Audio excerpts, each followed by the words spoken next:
So, gawa tayo ng... So, nabili ko to sa sa Tabuan. Good morning mga mami. Good morning mga nanay. So, ayan. Gising na tayo. Tapos, nakagawa na ako ng coffee. Ayan. Kumuha na yung asawa ko. Nilagyan ko na lang yan ulit kasi isa kalahati yung ginawa ko sa kaldero. Ang gagawin ko nito para makakain si Lincoln, gawin ko siyang, i-bake ko siya, lagyan ko siya ng cream, tapos pag maluto na, lagyan ko siya ng cheese. Yan, para makain. So, kahapon kumain na ako nito, purple sweet potato, ginamos na may ginamos na may calamansi, ang sarap. Yung dayok, ayun, ginamos, yan ang sarap. So, yun yung ko kahapon, breakfast, dalawa nito.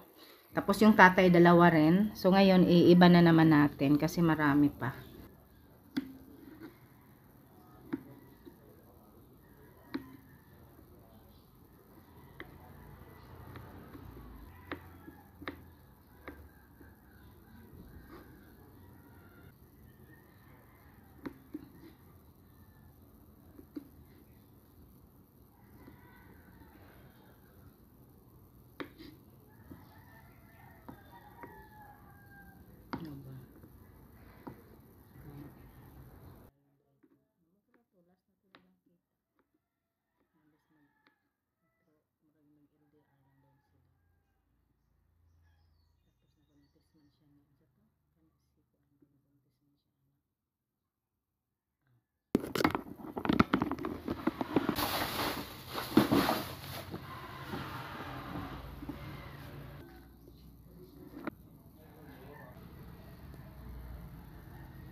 Until 9:30 in the morning.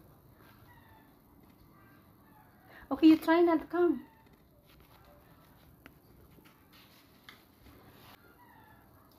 I don't know. What can I have? A little sweet, maybe a little bit of pepper or salt. Yeah, I put peppers.